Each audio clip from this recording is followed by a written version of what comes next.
You know, in many ways, this has been a long journey, a long walk. Linda and I have been here 59 years with the Coffins. One of them became the police chief of Bernathen Police Force, Glenn Coffin. But at any rate, you know, this is some ways the beginning. And seeing all the young people here, and I know this will be, on average, the youngest group in any congregation in the new church. I will bet on that. And with that comes the energy. With that sometimes comes a difference of perspective that sometime in the larger scheme of things in the church may be as a catalyst, maybe even a synergy to make greater things happen. Because when you think about synergy, it multiplies itself. It has that opportunity at least. And then we get glimpses of eternity. I've already mentioned the Coffins and the Clips, and I'm going to take a little liberty here. I know you will all agree that there needs to be glue, there needs to be some leadership, there needs to be somebody, something to keep a constant. And that constant, that glue, has been my bride, your friend, Linda. And if you want to give her a clap, I think it's worth it, man. She has done a lot.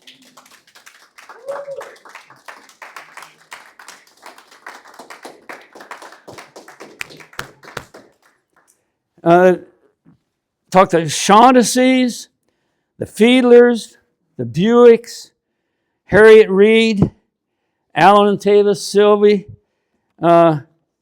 McCurdy's. Morley Rich was one of our original pastors, and Eccles, and Willard Heinrichs was here many, many times, probably several hundred times that we have been visited by pastors from the new church. We have done our very best to make it count. And I think we've held our own. In fact, we've built up a nest egg to allow this, in part, to become a reality. Bishop Keith came here quite a lot.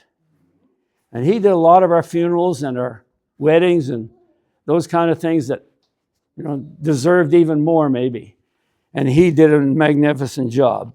Then there's the Frasers and the Wallaces and the Gyllenhaals and the Reverend Alden and Reverend Glenn and the Browns, the Moores, Don and Emily Allen, which are Linda's parents, George and Mary Stebbing, Dr. George and Mary Stebbing.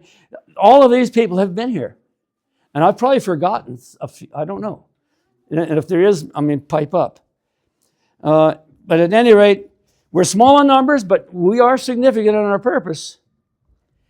And our purpose is, you know, because of what we have learned and the inspiration that we've gotten. Like this morning, who couldn't have felt, wow, this is beautiful. You can give up a whole lot of Sunday and doing something else, but you could never make a better trade than to be here. So thanks. Thanks for that.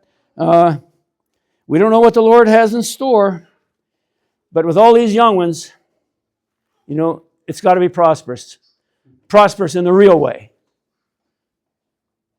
Maybe in the name that we normally think, but in the ways that are fulfilling and overflowing, and that we become a vessel that never ceases to give. And I think that's the point of it all. Thanks.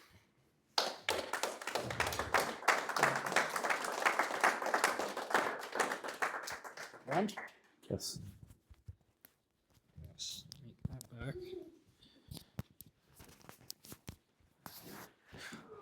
All right. Well, I did want to thank everybody for making the trek. I know for a lot of you it's a long way, and I am struck by, I'm just not somebody for pomp and circumstance, and yet I do think that taking memory of important events is worth doing.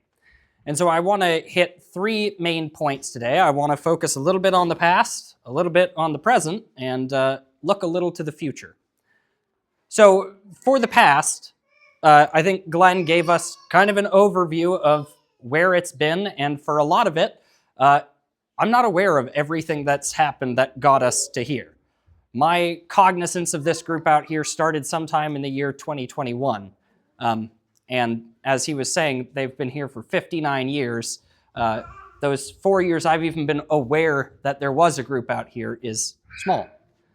So I want to give thanks to everybody who came before. Some of them are still with us, some have come and gone, and yet everybody has helped take another step forward to where we are today. And there's that famous phrase, if I have seen further, it's because I stood on the shoulders of giants.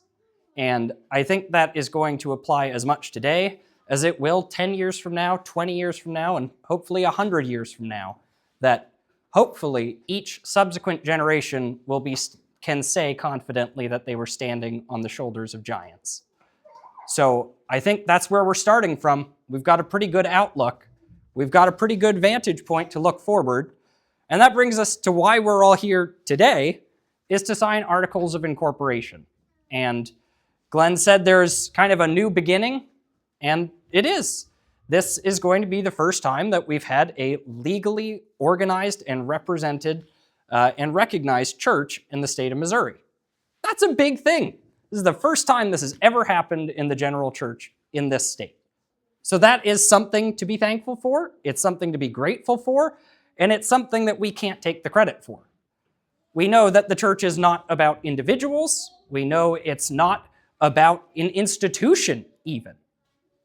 So even though what we're taking is a step towards making it an institution, we have to be honest and recognize the church is the marriage of good and truth in individual people. And when those people get together, you've got the Lord's kingdom on earth.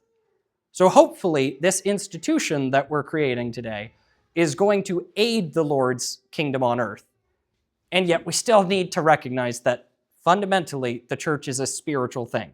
And we're trying to make a natural organization to help with the spiritual. But we don't want to confuse the two. And so that brings us to, what does the future look like? We've got a lot going for us right now. We've got a culture around us that is supportive of religion in general, of marriage in particular. Everybody is swimming in the water of culture.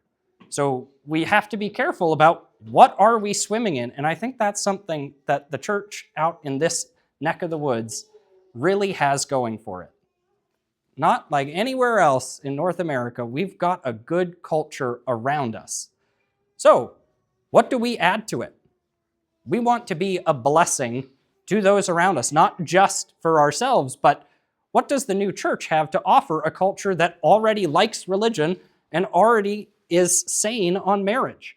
We've got those things going for us. How do we add something more to that? That's up for the next generation to figure out, and hopefully we can each be a part of that. So when I look at why we're out here, why we're taking this step forward, some things like, I want to be a beacon. I want to keep shouting from the rooftops that the second coming of the Lord has happened. Marriage is between a man and a woman. You actually have to practice repentance. I want to be known for that, maybe even notorious for it. But I want people to think of us as these people are living their faith. We can see it in their daily life. And it doesn't hurt that we also live in one of the cheapest real estate areas in the nation. So it's pretty affordable too. And I laugh, I chuckle, but when it comes down to people settling down, making generational decisions, having an affordable area is important. And we've got something, and that's something that already is affecting the people who live here. And I think it's something that can benefit the general church more broadly, people who are struggling to find homes. In short, I think we have a lot going for us, and I think we have a lot to be thankful to the Lord for, and so I think it perfectly appropriate that we give a toast to the Lord's church. So if you would join me in raising your glasses, we'll sing to the church, and we'll start with